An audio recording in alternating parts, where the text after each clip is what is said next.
Hello friends, good morning. This is Sunil Chahal और आज हम डिस्कस करने वाले हैं एक बहुत ही important topic, number of one one and onto functions from A non empty set A to another non empty set B. ठीक है, ये टॉपिक आपका बहुत ही इम्पोर्टेंट टॉपिक है, चाहे आप एचटेट पीजीटी का एग्ज़ाम दे रहे हो या किसी अदर स्टेट का दे रहे हो, आप चाहे CSIR नेट का ही एग्ज़ाम क्यों ना दे रहे हो, गेट का दे रहे हो, तो हर एक जगह आपका ये सवाल ज़रूर पूछा जाता है कि आपको दो सेट्स देगा, उनके अंदर नंबर ऑफ एलिमेंट्स दिए हुए होंगे।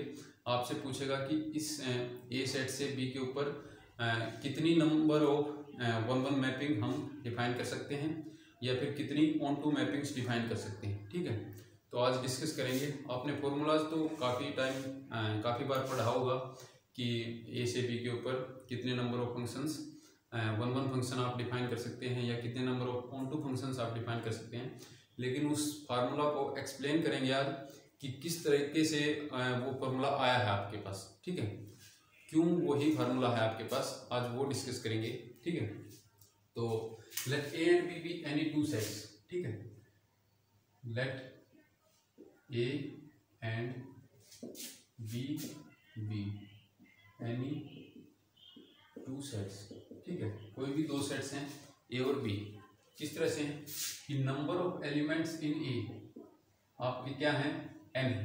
मान लो कि ए के अंदर कितने नंबर ऑफ एलिमेंट्स हैं, एन एलिमेंट्स हैं। ठीक है, मान लेते हैं कि बी के अंदर आपके नंबर ऑफ एलिमेंट्स कितने हैं, number of elements in B किसके इक्वल हैं, एम के इक्वल। ठीक है, यानी कि ए के अंदर एन एलिमेंट हैं, बी के अंदर एम एलिमेंट हैं। तो आपको क्या बताना है, number of one one functions from A to B या फिर number of onto functions from A to B. ठीक है, टोटल नंबर ऑफ फंक्शंस कितने होते हैं, पहले तो कि total number of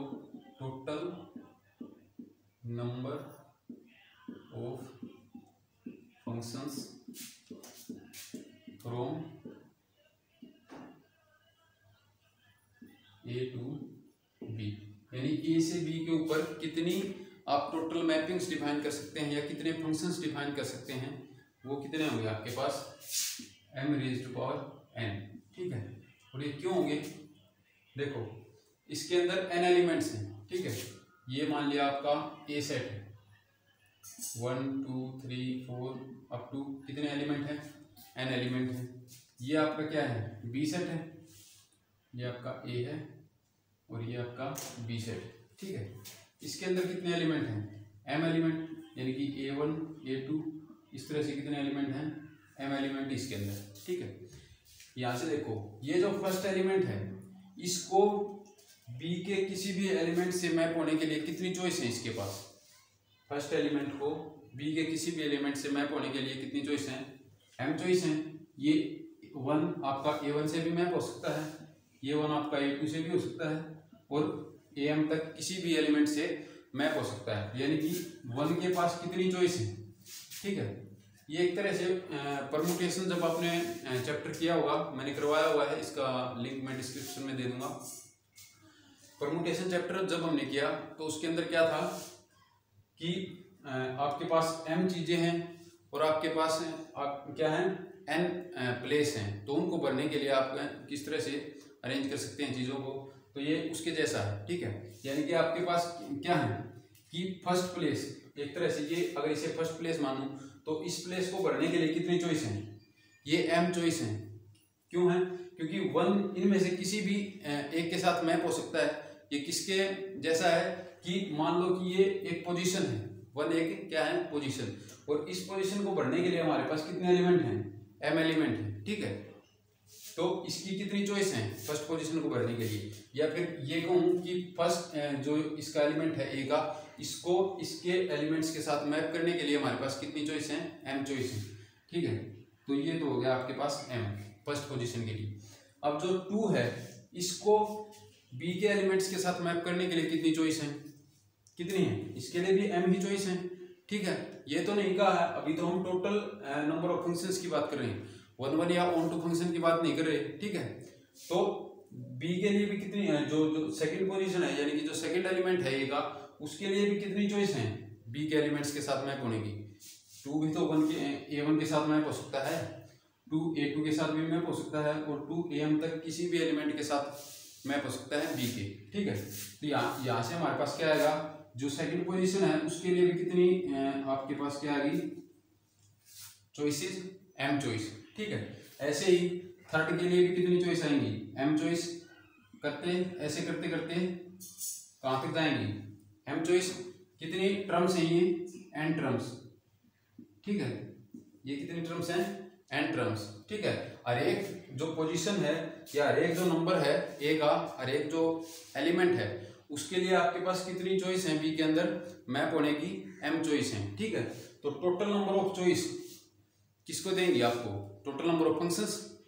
total number of functions कैसे निकलेंगे, टोटल नंबर ऑफ चॉइस यानी कि ए के एलिमेंट्स को कितने तरीकों से आप बी के एलिमेंट्स के ऊपर मैप कर सकते हो। ठीक है, वही आपका क्या देगा, टोटल नंबर ऑफ फंक्शंस। ठीक है, तो टोटल नंबर ऑफ फंक्शंस हमारे पास क्या आ गई, m इंटू एम कितने टाइम्स, n टाइम्स, क्योंकि ये कितनी टर्म आएंगी, n टर्म, n पोजीशन है ना ये, और n पोजीशंस को भरने के लिए हर एक के कितनी चॉइस है, m चॉइस।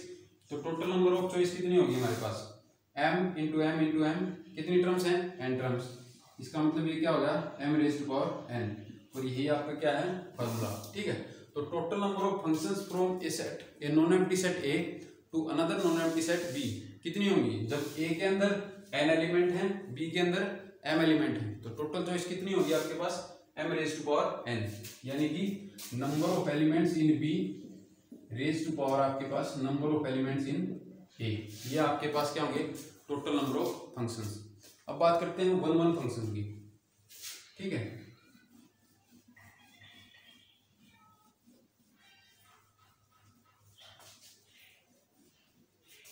1 function, 1 function.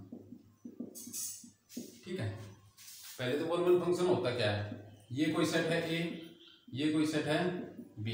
ठीक है, 1 कब होगा, जब ए के हर एक एलिमेंट की क्या हो, यानी कि ए के किन्हीं भी 2 एलिमेंट की सेम इमेज ना हो, तो फंक्शन को कैसा बोलेंगे 1।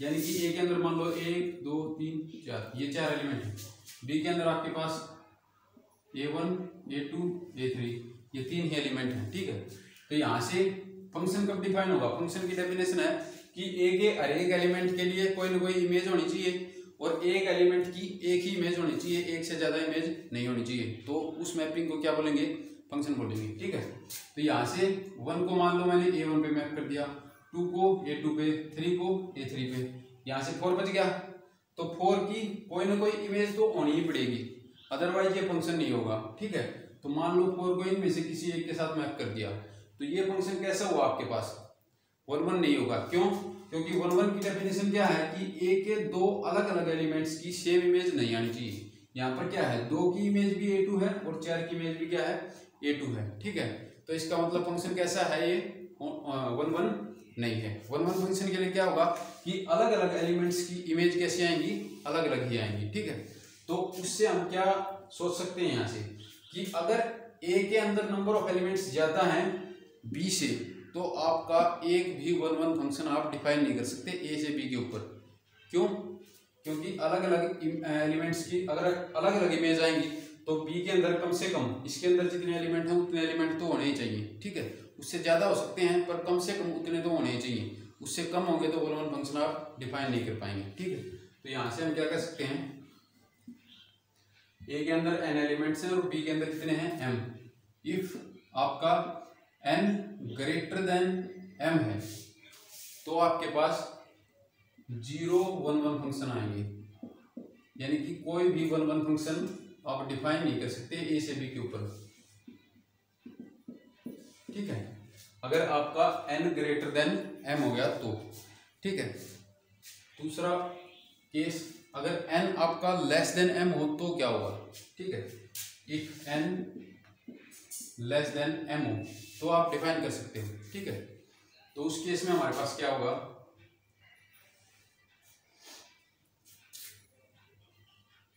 हाँ, ये आपके पास क्या है, ए सेट, ये आपके पास क्या है, बी सेट। इसके अंदर n एलिमेंट हैं, 1 2 3 4 अप टू n एलिमेंट हैं। इसके अंदर m एलिमेंट हैं, यानी कि a1 a2 a3 कहाँ तक, am तक। इसके अंदर n एलिमेंट हैं, इसके अंदर m एलिमेंट हैं। इससे इसके ऊपर मैंने क्या डिफाइन करना है, 1 1 फंक्शन, और आपको दिया हुआ है कि n क्या है, लेस देन m है, ठीक है। तो यहाँ से 1 के पास जो इसका फर्स्ट एलिमेंट है, इसके एलिमेंट्स के साथ मैप होने की कितनी चॉइस है, m चॉइस है, a1 से लेकर am तक, ठीक है। तो यानी कि फर्स्ट एलिमेंट को, या फिर ये कहूँ अगर परमुटेशन की तरह देखें, यानी कि इनको अगर पोजीशन मानूं कि ये n पोजीशन है, और इनको बढ़ने के लिए हमें क्या करना है, इनको अरे को इसके इनमें से किसी एक के साथ एसोसिएट करना है, ठीक है। तो ये किसके जैसा है कि ये अगर आपके पास n पोजीशन है और आपके पास m एलिमेंट्स हैं, और उनको आपको इन पोजीशन के अंदर भरना है, ठीक है। तो आप कितने तरीकों से भर सकते हो, या फिर ये कहूँ कि इन n एलिमेंट्स को b के m एलिमेंट्स के साथ मैप करना है, तो कितने तरीकों से मैप कर सकते हो, सच दैट कि आपके पास कोई भी इनमें से कोई भी एलिमेंट रिपीट नहीं होना चाहिए, ठीक है। तो ये उस तरह का केस है, यानी कि 1 के पास कितनी चॉइस है, b के एलिमेंट्स के साथ मैप होने की, m चॉइस, यानी कि फर्स्ट के पास कितनी चॉइस होगी, m चॉइस। 2 के पास कितनी चॉइस बचेंगी, 1, इनमें से किसी न किसी एक के साथ तो मैप होगा, ठीक है। अगर 2 भी उसी के साथ जाकर मैप हो गया तो फंक्शन कैसा हो जाएगा, 1 1 नहीं रहेगा, ठीक है। हमें कैसा चाहिए, फंक्शन 1 1 चाहिए, ठीक है। यानी कि एक एलिमेंट छोड़ना पड़ेगा इस बार, क्यों, क्योंकि अगर वो एलिमेंट नहीं छोड़ा तो अगर 1 जिसके साथ भी मैप हो रहा था, 2 भी उसके साथ जाकर मैप हो जाए तो फंक्शन हो जाएगा आपका नॉट 1 1, हमें चाहिए 1 1, तो हमें वो एलिमेंट छोड़ना पड़ेगा, ठीक है। इसका मतलब 2 के पास कितनी चॉइस बची हुई है अब मैप होने की, एक चॉइस तो 1 ने ले ली, तो बची हुई कितनी चॉइस, टोटल m है, एक 1 के साथ मैप हो जाएगा, तो बची कितनी m-1, तो 2 के पास कितनी चॉइस है, इंटू m-1 चॉइस, ठीक है। ऐसे ही 3 के पास कितनी चॉइस होंगी, m-2 चॉइस, ठीक है। 4 के पास m-3 चॉइस, ऐसे ही करते जाएंगे। तो n के पास जो लास्ट में बचा हुआ है nth एलिमेंट ऑफ a, उसके पास कितनी चॉइस होंगी, m-4 था तो m-3 थी, 3 था तो m-2 चॉइस थी, एंड आपके पास सेकंड था तो m-1 चॉइस थी, फर्स्ट था तो m चॉइस थी, यानी कि nth होगा तो कितनी चॉइस होंगी, इतनी चॉइस, ठीक है ना। m में से एक कम घट रहा है ना, जब सेकंड एलिमेंट की बात कर रहे थे तो m-1 चॉइस थी, यानी कि 2 में से एक कम इसमें से m में से घटाया हमने, ठीक है। तो ऐसे ही अगर nth की बात करें तो कितनी चॉइस होंगी, m-n-1, इसे क्या लिख सकता हूँ, m-n लिख दिया और वहां पर +1, ये कर सकता हूँ ना, माइनस को अंदर लेकर गया, तो ये आपके पास ये बन जाएगा। इसको मैं कैसे लिख सकता हूँ, m-p-n, आपने परमुटेशन पढ़ा होगा कि m-p-n किसके इक्वल होता है, m factorial divide by m-n factorial, ये होता है m-p-n परमुटेशन, ठीक है। किसके इक्वल होगा, m-1 m-2 अप टू कहाँ तक जाएगा, m-n +1 इंटू m-n फैक्टोरियल, ऐसे लिख सकता हूँ ना, क्योंकि n फैक्टोरियल किसके इक्वल होता है, n इंटू n-1 फैक्टोरियल की, इसे भी हटाओगे तो क्या लिख सकता हूँ, n-2 फैक्टोरियल, जहाँ तक ले जाना चाहूँ वहाँ तक ले जा सकता हूँ, लास्ट में 1 पे जाकर रुकना पड़ेगा, ठीक है। तो यहाँ पर m-1 m-2 कहाँ तक ले गया मैं, m-n फैक्टोरियल पे जाके इसे रोक दिया, ठीक है।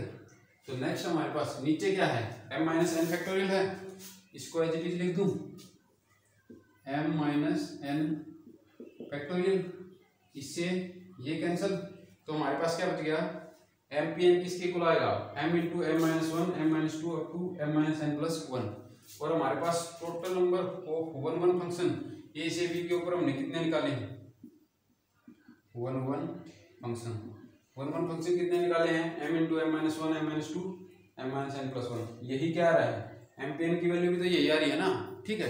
तो अगर आपसे पूछे ये नॉन एम्प्टी सेट A जिसके अंदर कितने एलिमेंट हैं n, और ये नॉन एम्प्टी सेट B जिसके अंदर कितने एलिमेंट हैं m, और प्रोवाइडेड कंडीशन क्या है आपके पास, n आपका लेस देन m होना चाहिए, तो उस केस में आपके पास total number of one one function कितने होंगे, total number of one one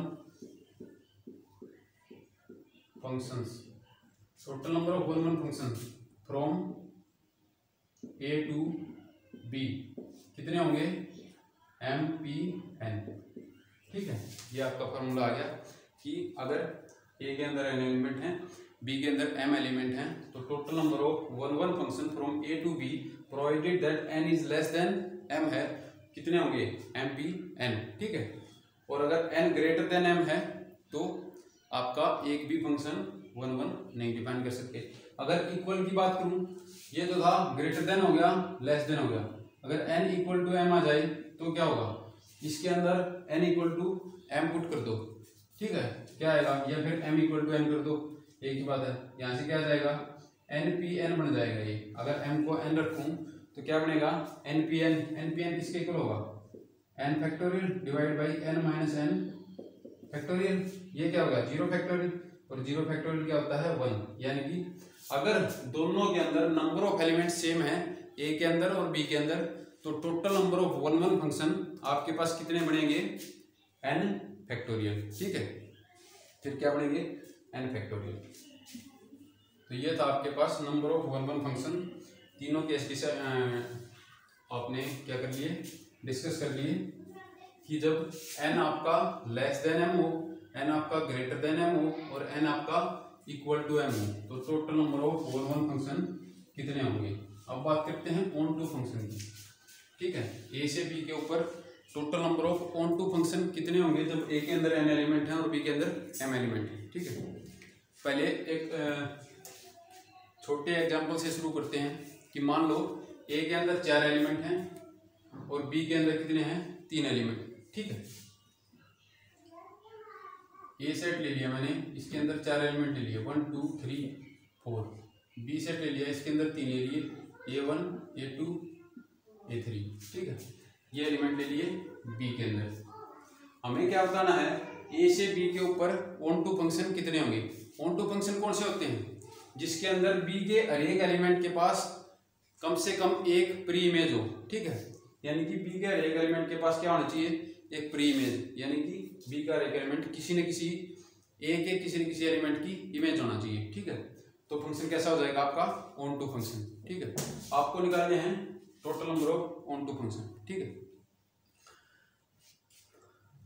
अगर ऑन टू ना हो तो फंक्शन कैसा होता है, इनटू, यानी कि अगर बी के अंदर कम से कम एक एलिमेंट ऐसा मिल जाए जिसकी कोई भी प्री इमेज ना हो तो वो फंक्शन कैसा होता है, इनटू, ठीक है।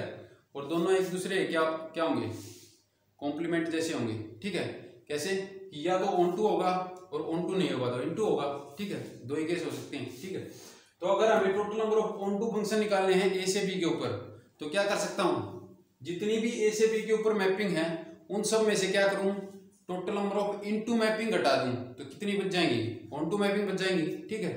तो टोटल मैपिंग कितनी होंगी ए से बी के ऊपर, इसके अंदर 3 एलिमेंट है, इसके अंदर 4 हैं। सबसे पहले क्या डिस्कस किया था, total number of mapping from A to B, यानी कि क्या होंगे, बी के अंदर कितने एलिमेंट हैं, 3, और ए के अंदर है 4, यानी कि 3 रेज़ टू पावर 4, ये तो क्या है, total number of mapping from A to B. अब इनमें से क्या घटा दूं, इनटू मैपिंग घटा दूं, इनटू घटा दूं तो आपके पास क्या बच जाएंगी, ऑन टू मैपिंग्स, ठीक है। अब इनटू के लिए क्या चाहिए आपको, कम से कम एक एलिमेंट ऐसा चाहिए जिसकी कोई भी प्री इमेज ना हो, ठीक है। पहले मैं मान लेता हूं कि A3 एक ऐसा एलिमेंट है जिसकी कोई भी प्री इमेज नहीं है, ठीक है, यानी कि A1 और A2 दो ही ऐसे एलिमेंट हैं जो किसी न किसी की प्री इमेज है, जिनकी कोई ना कोई प्री इमेज है, या ये किसी न किसी की इमेज है ए के एलिमेंट्स के अंदर, ठीक है। तो यहाँ पर ये किस में चेंज हो जाएगा, अगर A3 किसी की भी इमेज नहीं है तो एक बार के लिए अगर इसे भूल जाऊं तो B आपका क्या बच जाएगा, A1 A2, और A आपका बच जाएगा 1 2 3 4, ठीक है।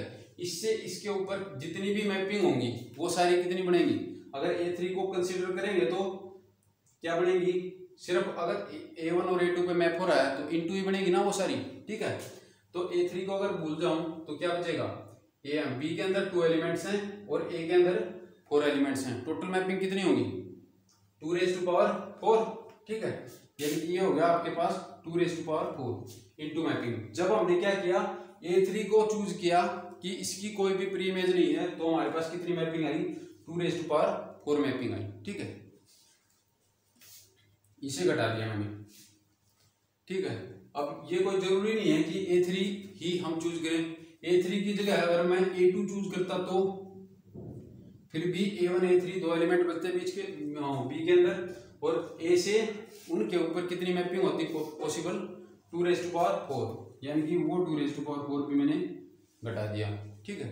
अब A2 A3 लेना कोई जरूरी नहीं था, हो सकता था कि A1 के पास आपके पास क्या हो, कोई भी प्री इमेज ना हो, तो उस केस में आपके पास क्या होगा, फिर से A2 A3 बचेंगे B के पास, ठीक है। और उनके कोरस्पॉन्डिंग A से B के ऊपर कितनी मैपिंग्स बन सकती हैं, 2⁴ फिर से, यानी कि वो भी घटा दिया मैंने, ठीक है। लेकिन ये तीनों घटाने से हमारे पास क्या नुकसान हुआ, जब मैंने A3 को एक्सक्लूड किया था तो A1 A2 बचे थे, और टोटल मैपिंग जितनी भी थी A से B के ऊपर वो सारी घटा दी थी।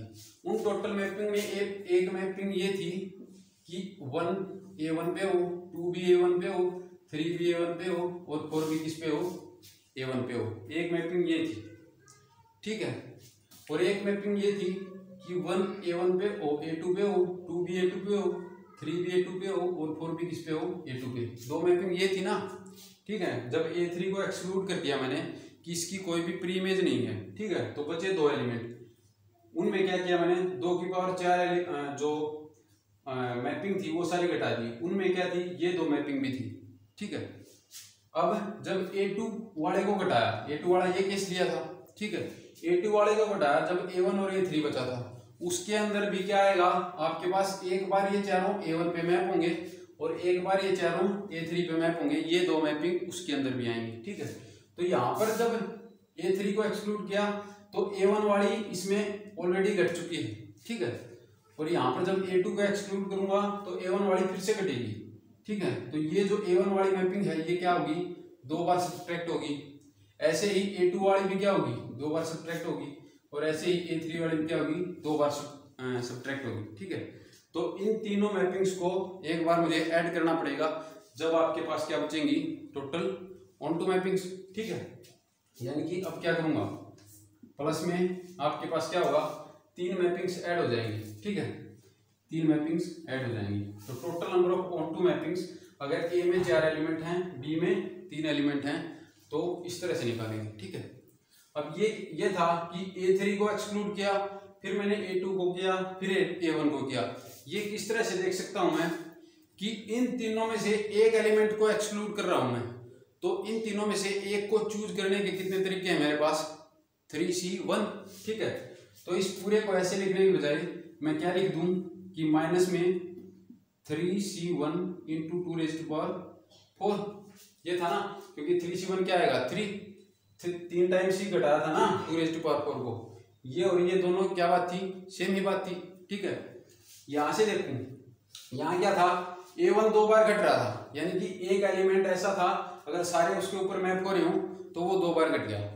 फिर से क्या किया, A2 2 बार घट गया था और A3 दो बार घट गया था, इसलिए उन तीनों को क्या किया मैंने, ऐड कर दिया। तो इन केस को किस तरह से देख सकता हूं, अगर इन दो को एक्सक्लूड कर दूं तो एक बच जाएगा, ठीक है। अगर A2 A3 को एक्सक्लूड करूं तो हमारे पास क्या बचेगा इसके अंदर, A1, ठीक है। और A1 पर मैप होने की इससे इस पे कितनी चॉइस है, एक ही चॉइस है ना, तो कितने फंक्शन बनेंगे, 1⁴, यानी कि 1 फंक्शन, ठीक है। तो इन तीनों में से 2 को एक्सक्लूड कर रहा हूं मैं एक तरह से, ठीक है। तो उनको एक्सक्लूड कितने तरीके से कर सकता हूं, 3C2 तरीकों से, यानी कि प्लस में आपके पास क्या हुआ है, 3C2 इंटू 1⁴, ठीक है। ये मैपिंग मैंने क्या की है, ऐड की है, ये क्या है, सब्ट्रैक्ट की, ठीक है। यहां से क्या रहे, 3C1 क्या आएगा आपके पास, 3 इंटू 2⁴, वही था, एक बार माइनस का 2⁴ घटाया, फिर से घटाया और फिर से घटाया, 3 बार घटाया था, वही यहाँ पर आ रहा है कि माइनस का 3 टाइम्स 2⁴ ठीक है।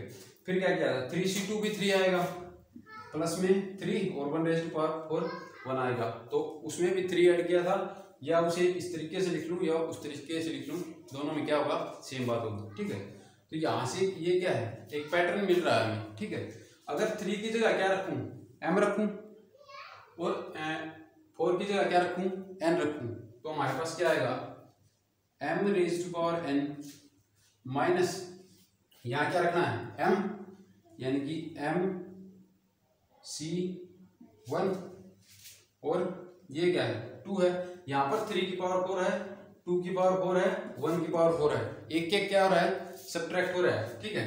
तो यहाँ क्या है m, ये क्या था 3 m, यहाँ पर क्या आ रहा है 2 आ रहा है, तो इसका मतलब ये क्या है m-1⁴ की जगह क्या लिखना है n, ठीक है। प्लस में क्या आ रहा है 3 की जगह लिखना है MC2 एज इट इज 1। यहाँ क्या था 3 था, फिर 2 आया, फिर 1 आया, यानी कि एक एक सब्ट्रैक्ट हो रहा है। यहाँ m-1 है तो यहाँ क्या आएगा m-2⁴ की जगह n, ठीक है। ये जनरल केस कर रहे हैं, ये था स्पेसिफिक केस, ठीक है। क्योंकि अगर इससे ज्यादा लेते तो ज्यादा लंबा हो जाता और समझ में नहीं आता, ठीक है। तो हमने ये 4-3 का केस लिया, इससे हमने डिस्कस किया कि कितने ऑन टू फंक्शंस बन सकते हैं। इससे हमने जनरलाइज किया है कि जनरल केस क्या होगा, ठीक है। ऐसे ही चलता जाऊंगा तो एक बार माइनस हुआ प्लस हुआ, फिर आपके पास क्या होगा माइनस MC3 होगा m-3⁴n होगा, ठीक है। ऐसे करते करते कहाँ तक जा रहे हैं, यहाँ पर क्या था अगर m की वैल्यू 3 थी तो 2 तक जाकर हम रुक गए थे, ठीक है। तो अगर m है तो कहाँ पर जाकर रुकना है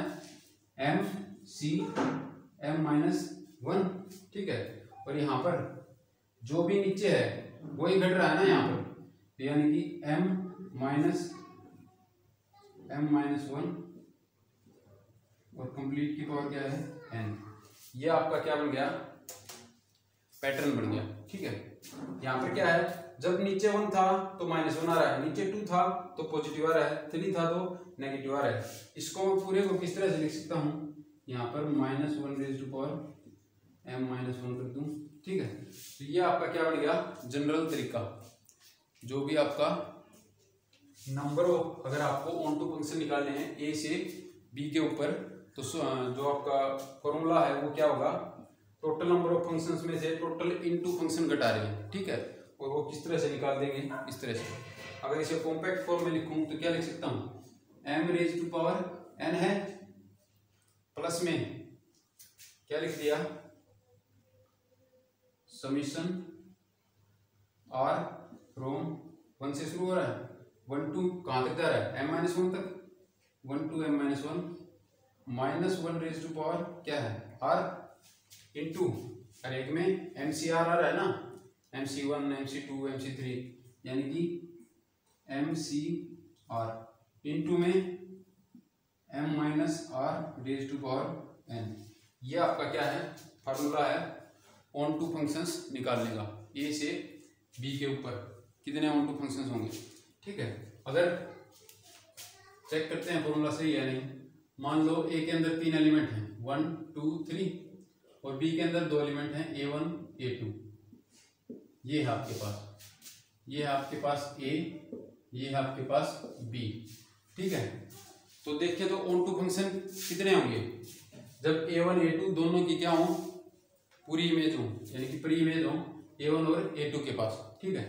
कैसे डिफाइन कर सकता हूँ A1 A1 पे हो 2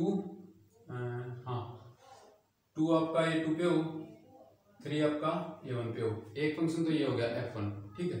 दूसरा 3 आपका A1 की बजाय किस पे हो A2 पे हो, तो वो आपका हो जाएगा F2, ठीक है। तीसरा आपके पास क्या हो 1 A2 पे हो, क्योंकि 1 A1 पे तो आ चुका है।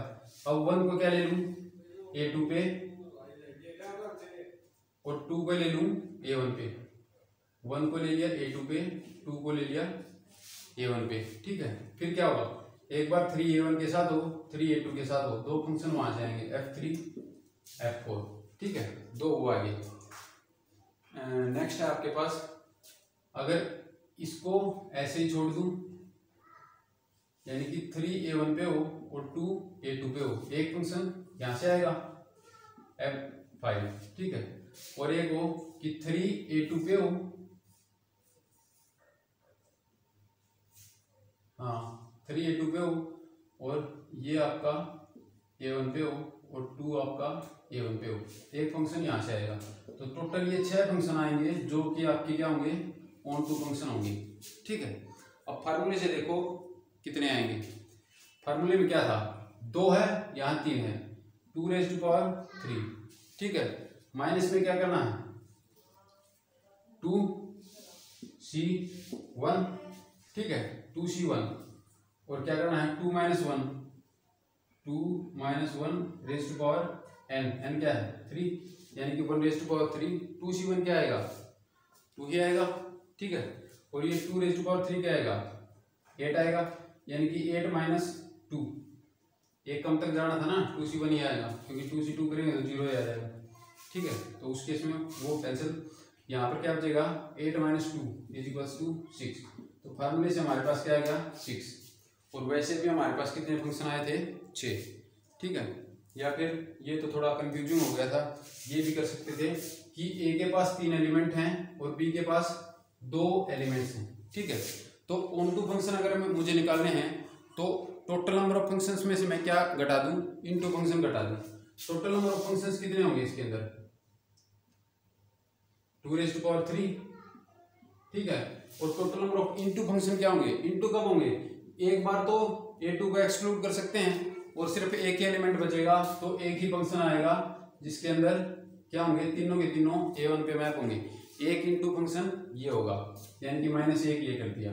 दूसरा क्या होगा, जब A1 की कोई प्री इमेज ना हो तो उस केस में क्या होगा, तीनों के तीनों इस पर मैप होंगे, ठीक है, एक वो घटा दिया, बाकी सारे कैसे बचेंगे, ऑन टू बचेंगे, यानी कि 2⁻3 क्या है 8 - 2, ये भी क्या है 6। इस तरह से भी आप क्या निकाल सकते हैं, ऑन टू फंक्शन, ठीक है। तो फार्मूले से भी क्या आया था आपके पास 2⁻3 - 2C1 × 2 - 1⁻3 करूँगा क्या आएगा आपके पास 6 फंक्शन ऐसे आएंगे जो क्या होंगे, ऑन टू फंक्शन होंगे, ठीक है। तो ऑन टू फंक्शन अगर आपसे पूछ रहा है ना किसी सेट ए से बी के ऊपर, जहाँ पर ए के अंदर n एलिमेंट हैं, बी के अंदर m एलिमेंट हैं, तो आपके पास फॉर्मूला क्या होगा, m⁻n plus summation r from 1 to m - 1 -1r mcr into m - r⁻n। ये क्या है, total number of onto function निकालने का फॉर्मूला। कैसे आया है ये वो हम देख चुके हैं, ठीक है। अब ये तो था जब हमने number of elements in A आपके क्या लिए थे, ग्रेटर देन m लिए थे, ठीक है। तो क्या लिए थे, इसके अंदर 4 लिए हैं, इसके अंदर 3 लिए हैं, तब डिस्कस हुआ था ये कि अगर number of elements in A आपके क्या हैं greater than number of elements in B, तो आपके पास ये फॉर्मूला था total number of onto function निकालने का। अगर ए के अंदर बी से कम होते, मान लो ए के अंदर 2 ही एलिमेंट होते और बी के अंदर 3 एलिमेंट होते, तो क्या कोई भी ऑन टू फंक्शन डिफाइन कर सकता हूँ ए से बी के ऊपर, ठीक है। कैसे ऑन टू कब होगा, जब तीनों के तीनों एलिमेंट्स की कोई ना कोई प्री इमेज हो, ठीक है। और यहां से अगर 1 की मान लो A1 है, 2 की मान ली A2 है, ठीक है, तो A3 तो क्या बच गया, अकेला बच गया, इसकी कोई प्री इमेज नहीं हुई। अब आपको हो गया कि सर 2 को A3 पे मैप कर दो और 2 को A2 पे भी मैप कर दो, होगी 3 के पास भी आपकी प्री इमेज, पर उससे ये फंक्शन नहीं रहेगा, क्योंकि फंक्शन की डेफिनेशन क्या है कि ए के हर एक एलिमेंट के पास इमेज होनी चाहिए और क्या होनी चाहिए, यूनिक इमेज होनी चाहिए, यानी कि एक एलिमेंट की 2 इमेज नहीं होनी चाहिए, ए के किसी भी एलिमेंट के पास 2 इमेज नहीं होनी चाहिए, ठीक है। तो यहाँ से 2 की 2 इमेज नहीं ले सकता मैं, ठीक है। तो इस साइड अगर ए के पास कम एलिमेंट हैं, बी के पास ज़्यादा हैं, तो एक भी ऑन टू मैपिंग हम डिफाइन नहीं कर सकते, ठीक है। और 1 के केस में क्या था, अगर ए के पास ज़्यादा हो और बी के पास कम हो तो एक भी 1 डिफाइन नहीं कर सकते, ठीक है। ऑन टू में इसका उल्टा है, अगर ए के पास कम है बी के पास ज़्यादा है तो फिर क्या नहीं कर सकते, ऑन टू डिफाइन नहीं कर सकते। इक्वल के केस में क्या होगा, अगर दोनों के अंदर इक्वल नंबर ऑफ एलिमेंट्स हैं, यानी कि ए के अंदर भी मान लो 3 एलिमेंट हैं और बी के अंदर भी मान लो A1 A2 A3 ये 3 एलिमेंट है, ये आपका ए है, ये आपका बी है। फिर आप कितने ऑन टू फंक्शन डिफाइन कर सकते हो, ठीक है। ऑन टू का मतलब क्या होगा, अरे एक के पास कोई ना कोई प्री इमेज होगी, ठीक है। अब ये तो हो नहीं सकता कि एक की A1 आएगी, 2 की A2 आएगी और 2 की ही A3 आएगी, उस केस में ये फंक्शन नहीं रहेगा।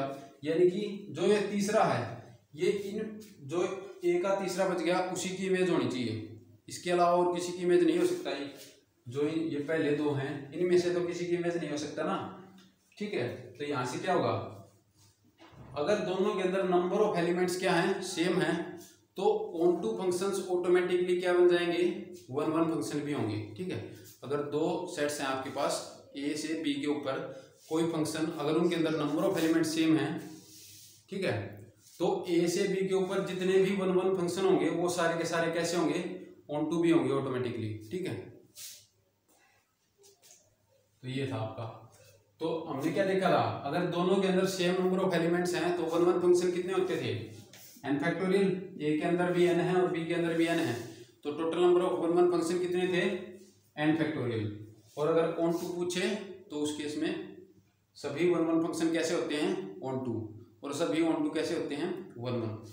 तो उस केस में आपके पास अगर ऑन टू पूछ रहा है, दोनों के अंदर सेम नंबर ऑफ एलिमेंट्स हैं, तो ऑन टू फंक्शन भी कितने होंगे, n फैक्टोरियल, ठीक है। और अगर आपका n ग्रेटर देन m है तो ऑन टू पूछे तो हमारे पास जो अभी फॉर्मूला डिस्कस किया था उतने number of onto function होंगे।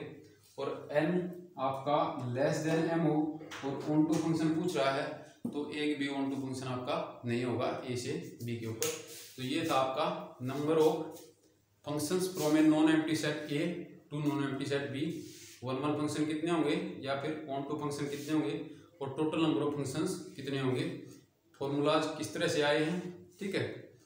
तो आज के लिए इतना ही, थैंक्स फॉर वाचिंग। वीडियो थोड़ी लंबी हो गई, मैंने उम्मीद नहीं की थी इतनी लंबी हो जाएगी, तो खैर छोड़ो, आपको उम्मीद करता हूँ अच्छे से समझा दिया होगा मैंने। तो लाइक शेयर और सब्सक्राइब कर देना अगर पसंद आई हो तो। Thank you.